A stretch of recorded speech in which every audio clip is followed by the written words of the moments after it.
Hello guys, welcome back to my YouTube channel Amayra Negi vlogs. तो guys, जैसे कि सर्दी शुरू हो चुकी है और सर्दी में ऑब्वियसली अगर ना बने गाजर का हलवा तो फिर कैसा रहेगा सर्दी का मौसम।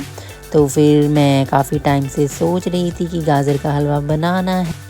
तो फाइनली 2 केजी मैंने गाजर ली और उनको अच्छे से वॉश करके हम लग गए इसको कद्दूकस करने, क्योंकि अकेले कद्दूकस करने में मेरे हाथों में आता है बहुत सारा पेन। तो मैंने कहा हस्बैंड मेरी हेल्प करवाएंगे और ऑब्वियस वो मेरी हेल्प करवा रहे थे। और हाफ़ गाजर उन्होंने करे कद्दूकस, हाफ़ मैं कर रही थी और बहुत टाइम लगा गाइस इनको कद्दूकस करने में। और हम कर रहे थे साथ साथ में बातें। और एक्चुअली ना मेरा फ़ोन बार बार अमायरा उसको हिला दे रही थी, तो फिर मेरे को बोल रही थी मम्मा वीडियो में ना ये दिख रहा है। तो फिर मैंने बोला कोई बात नहीं, और फिर वहीं पे बैठी थी मेरे साथ में। और इतने सारे गाजर कद्दूकस करते करते मेरी जो आफत आई, ओ माय गॉड। तो फिर उसके बाद हमने बनाया इतना सारा क्वांटिटी में ये जो कद्दूकस हो गया था गाजर। कढ़ाई में डाला हमने घी, और घी डालने के बाद उसमें हमने डाला ये कद्दूकस किया हुआ गाजर। और मेरे हस्बैंड मेरी बहुत हेल्प कर रहे थे। और गाजर डालने के बाद आपको पता है कितना ही पानी छोड़ देता है ये गाजर।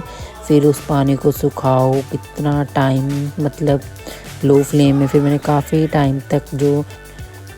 टाइम लग जाता है गाजर का, मतलब जो है उसमें पानी इसको, पर ये इसको अच्छी तरह से पकना भी चाहिए, तभी जो इसका टेस्ट है उभर कर आता है।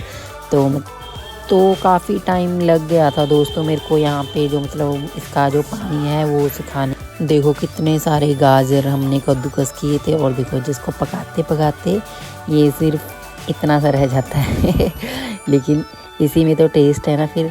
और फिर ये कुछ अभी भी इसमें मैंने जो मिल्क वगैरह डाला था, तो अभी भी थोड़ा थोड़ा इसमें था वाटर, लेकिन मैं इसको काफ़ी टाइम तक मैं इसको पकाती रही। और मेरे हाथ में इतना दर्द हो गया इसको पका पका के और मैं वही कर रही थी, ओह माय गॉड मेरे हाथ की हालत जो हुई। लेकिन जब कुछ कहते हैं कुछ पाने के लिए कुछ खोना पड़ता है तो वही यहाँ पर हो रहा था। हाथ की तो बैंड बज ही रही थी, लेकिन काफ़ी मज़ा आ रहा था कि चलो फाइनली बारी आई जो ये मावा था इसको ओपन करने की, क्योंकि यही लास्ट में पड़ता है।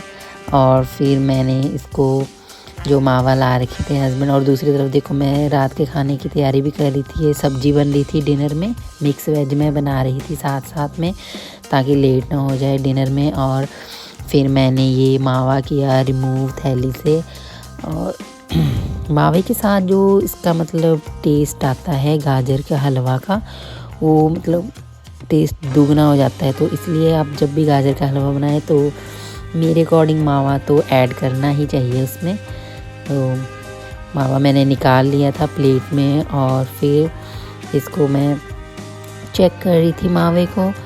और फिर इसके बाद मैं बोल रही थी मैं इसको कब डालूं, और मैं मावे की तरफ देख रही थी और मावा मेरी तरफ की कब डालेगी मेरे को।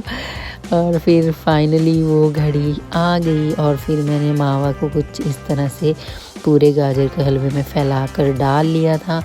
और देखो यार इतना अच्छा लग रहा था देखने में, मतलब काफ़ी अच्छी खुशबू आने लगी थी हलवा की, और हमें बहुत अच्छा लग रहा था। ये जब बन गया तो मेरे को मतलब काफ़ी अच्छा लगा कि चलो यार फाइनली ये बन गया, मेहनत रंग लाई, और सारा पानी जो इसका था वो सूख गया था। और मैं अब बहुत खुश हो गई थी कि फाइनली चलो अब मेहनत का टाइम ख़त्म और खाने का टाइम शुरू।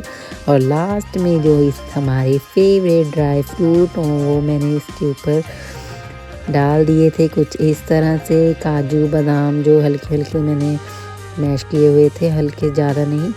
और फिर हमारा गाजर का हलवा बनके हो गया था रेडी। और इसके बाद मैंने इसको निकाल लिया था एक बड़े बर्तन में, और कुछ इस तरीके से बन गया था गाजर का हलवा। काफ़ी ज़्यादा क्वांटिटी में बना था और बहुत अच्छी खुशबू आ रही थी। तो चलिए दोस्तों, हमारा गाजर का हलवा बनके तैयार है। Bye bye.